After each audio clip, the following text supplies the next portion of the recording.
নারদল রাজবাড়ির হাওয়া মহলে। আর এই যে পেছনে দেখতে পাচ্ছ তোমরা এই যে হাওয়াখানা, এই হাওয়াখানাতে রাজা মহেন্দ্রলাল খান এবং রানী অঞ্জলিলাল খান তারা এখানে হাওয়া খেতে এসেছে।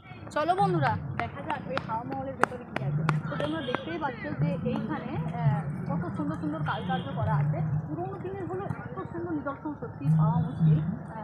চলো আজকে হাওয়া মহলের ভেতরে ঢোকা যায় এবং সেখানে দেখা যাক যে সেখানে কী কী আছে।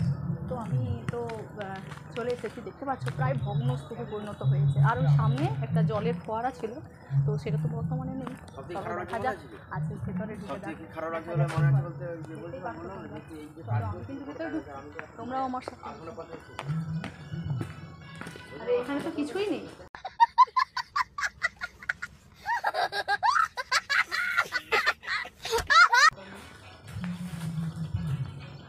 এখানে বর্তমানে কিছু নেই, সমস্ত কিছু দেখতে পাচ্ছ যে বাড়িগুলোকে চালটা আনা আছে।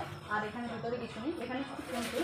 আর এখানে সিঁড়ি ছিল, যে সিঁড়ি দিয়ে রাজা আর রানী হাওয়া খেতে এসেছিল, কিন্তু বর্তমানে সেই সিঁড়ির কপাটগুলোকে মানে বন্ধ করে দিয়েছে। তোমরা দেখতেই পাচ্ছ ঘরগুলো সিল করা আছে। বর্তমানে ওখানে কোনো ট্যুরিজম বা কেউ ভিডিও করতে পারে না। তো ওখানে থাকলে আমরা নিশ্চয়ই দেখাতাম রাজা রানীর মতো আমরাও হাওয়া খেতাম, কিন্তু সেটা তো হয়নি বন্ধুরা। তো তোমরা সকলে এসে দেখবে, খুব সুন্দর। কিন্তু নানা ব্যস্ততার কর্মজীবনের মধ্যে এখানে এলে একটু বিনোদন হয়। তো তোমরা সবাই আমাকে খুবই সাপোর্ট করেছো, তার জন্য অসংখ্য অসংখ্য ধন্যবাদ। আর এই যে পেছন দিকে দেখতে পাচ্ছ একটা পুকুর আছে, চলো সবাই দেখি এই পুকুর ঘাটটা কীরকম।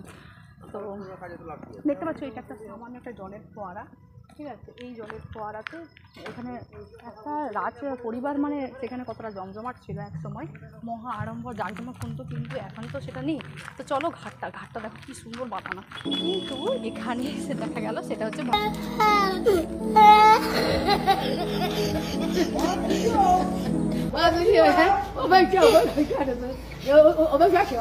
Bye bye. দেখা হচ্ছে নেক্সট ভিডিওতে, ততক্ষণের জন্য সবাই সুস্থ থাকুন, ভালো।